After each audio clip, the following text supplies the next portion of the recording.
কোথায় গেলে বাচ্চারা? চলে আসো, দেখো তোমাদের আন্টি তোমাদের জন্য ডমিনোস পিৎজা বানিয়ে নিয়ে চলে এসছে।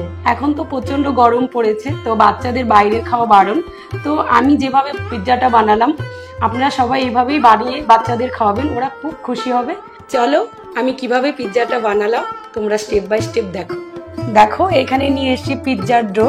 আমি আধা ঘন্টা আগে এটা বানিয়ে রেখেছিলাম, রোদ্রে রেখেছি। দেখো ফুলে একদম এক বাটি হয়ে গেছে।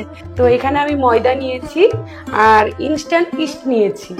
এটা ময়দার সঙ্গে ইস্ট মিশিয়েছি আর একটু চিনি দিয়ে জল দিয়ে মাখিয়ে আমি রোদ্রে রেখে দিয়েছি। আর দেওয়ার পরে দেখো ফুলে দেখো এক বাটি হয়ে গেছে।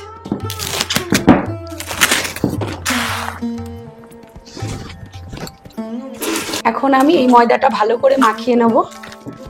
দেখো এখন একটু পাতলা পাতলা আছে, আর কিছু ময়দা দিয়ে ভালো করে এটাকে একটু শক্ত করে নেব।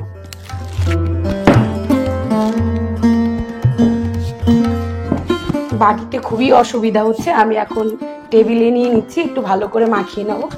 কারণ পিৎজার এই ডোটাই মেন, এটা যদি ভালো হয় পিৎজা খুব ভালো হবে। আর এটা ভালো করে মাখালে পিৎজাটাও সফট হবে। দেখো সুন্দর ডোটা হয়ে গেছে, একদম ভালো করে মাখিয়ে নিয়েছি। এখন আমি এটা বেলে প্লেটটা সাজিয়ে নেব। এই যে দেখতে পাচ্ছ এটা আমুল বাটার, এখান থেকে আমি আমুল বাটারটা নিয়ে এই প্লেটটাতে আমি পিৎজা বানাবো। এই প্লেটটা ভালো করে আমুল বাটার দিয়ে ব্রাশ করে নেব, তাহলে নিচে আর পিৎজাটা লেগে যাবে না। এদিকে প্লেটটা আমার রেডি হয়েছে। এখন আমি এই পিৎজার ডোটা এই প্লেটের মধ্যে দিয়ে দেবো। দেখতে পাচ্ছ এখনো পিৎজার ডোটা সমান হয়নি, আমি এখন হাত দিয়ে চেপে চেপে এরকম সমান করে নেব। আর সাইডটা একটু উঁচু করে নেব। এই কাজটা একটু ধীরে ধীরে আস্তে আস্তে করতে হবে। একটু সাইডটা একটু প্রেসার দিয়ে দিয়ে আঙুলের চাপে চাপে একটু সাইডটা উঁচু করে দিতে হবে। এই যে দেখতে পাচ্ছ আমার হাতে কাঁটা চামচ, এটা দিয়ে পিৎজাটাকে ফুটো ফুটো করে দেব।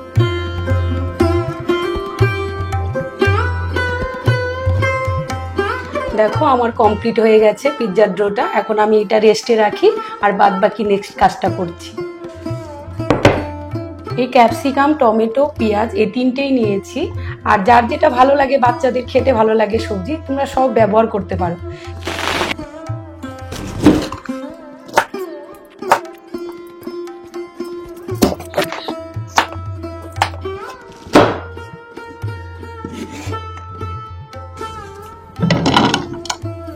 দেখো টমেটোগুলো একটু ছোট ছোট, এটা মিনি টমেটো। এখন টমেটোগুলো আমি কেটে নেব।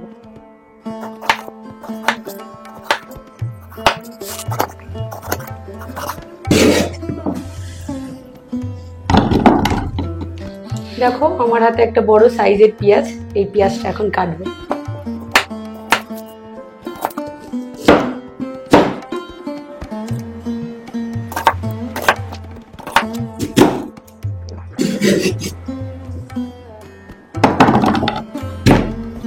আমি পনির নিয়েছি।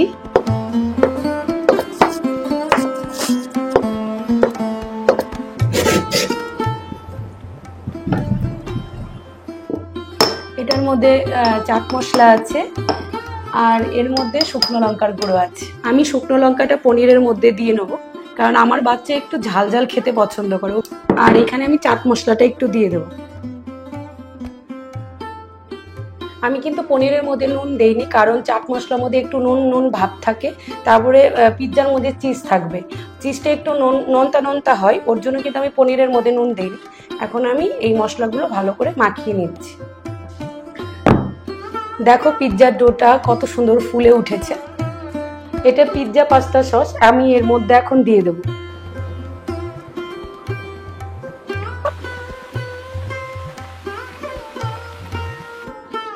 এটা আমুল চিজ, এখন আমি এর পিৎজাটার মধ্যে দিয়ে দেবো।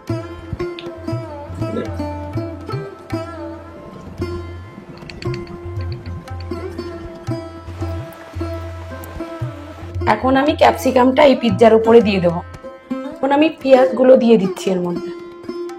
এখন আমি পনিরগুলোও দিয়ে দিচ্ছি এর মধ্যে। আমি টমেটোগুলো কেটে রেখেছিলাম, ছোট ছোট মিনি টমেটো, এখন দিয়ে দেবো এই টমেটোগুলো।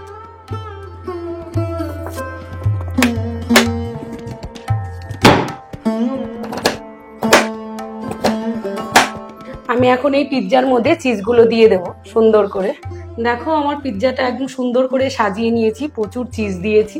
চিজটা নিজের মতো করে যে যেমন খেতে ভালোবাসে, তো চিজটা একটু বেশি দিলে ভালোই লাগে বেশি, তো আমি একটু বেশি বেশি করে চিজ দিয়েছি। আর ওইদিকে আমি মাইক্রোওভেনে প্রিহিটে বসিয়ে দিয়েছি, আর প্রিহিটটা হলেই আমি পিৎজাটা দিয়ে দেবো মাইক্রোওভেনে।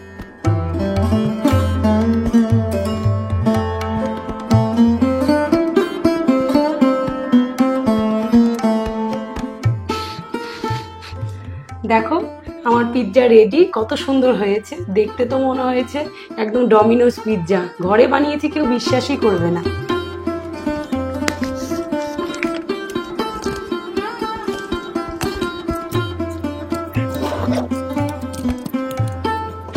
দেখো বাচ্চারা কি সুন্দর চিজি পিৎজা রেডি হয়েছে।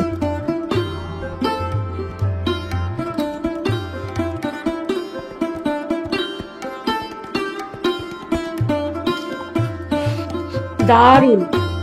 ভিডিওটা কেমন হয়েছে তোমরা অবশ্যই জানাবে। তো ভিডিওটা যদি ভালো লাগে লাইক শেয়ার করো। Thank you, bye by.